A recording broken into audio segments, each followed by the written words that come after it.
Let's talk about something really powerful today. We're diving into this incredible idea of what it takes to turn our intentions into actual reality. And, spoiler alert, it might not be about willpower. It might be about something called a spiritual signature. Let's get into it. You know that feeling, right? You have this amazing plan, this goal you're so excited about, a New Year's resolution you swear you're going to keep.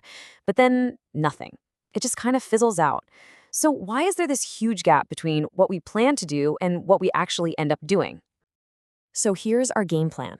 We're going to break it all down. First, we'll look at that intention-action gap. Then we'll explore the 4 levels of will and uncover the incredible power of must. And from there, we'll see how this transforms into a signature for God and what that means for our spiritual responsibility. All right, first up, let's tackle this core problem. Why is it that just wanting something, even really, really wanting it, so often isn't enough to make it happen? Think about it like this. Having a great idea is like holding a key in your hand. It's got all this potential, right? But until you actually walk up to the door, put the key in the lock, and turn it, that door is staying shut. The plan itself doesn't get you through the gate. Okay, so this is where it gets really interesting.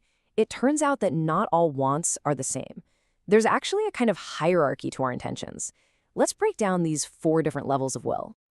It all starts with a simple like. Just a pleasant idea, a direction you might want to go. That can grow into a want, where you actually start picturing the journey. Then it can get even stronger, becoming a need, where it feels like a real purpose in your life. But the final level, the one that actually flips the switch and triggers action, that's must. And this is such a perfect way to put it. Liking, wanting, even needing something, that's all just the mental warm-up. It's the preparation. It's like thinking about how thirsty you are and how good a glass of water would be. But none of that actually makes your hand reach out and grab the glass. So what is that force? What's the magic ingredient in must that finally makes us grasp that glass? This is the heart of it all. The source material gives this state a name, keharusin, which translates to necessity. And it's exactly what it sounds like.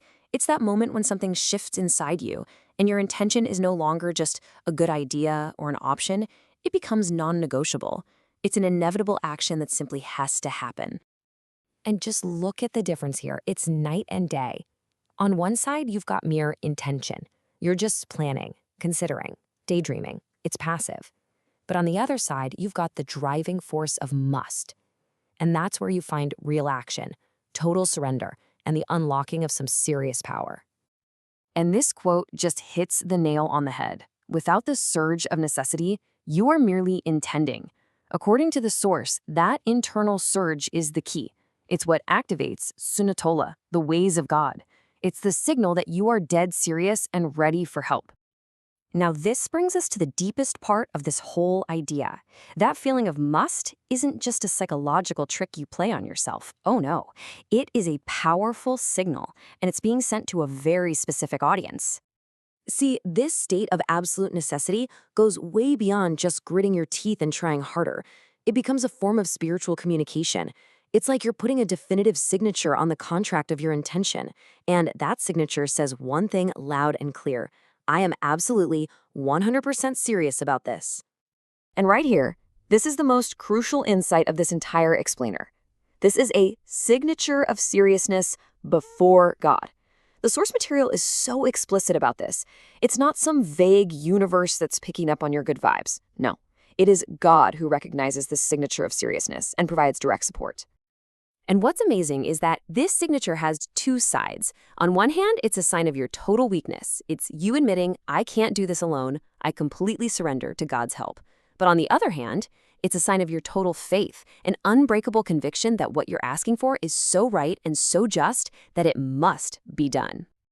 So, if we have access to this key, this way to unlock such a powerful response, what comes next?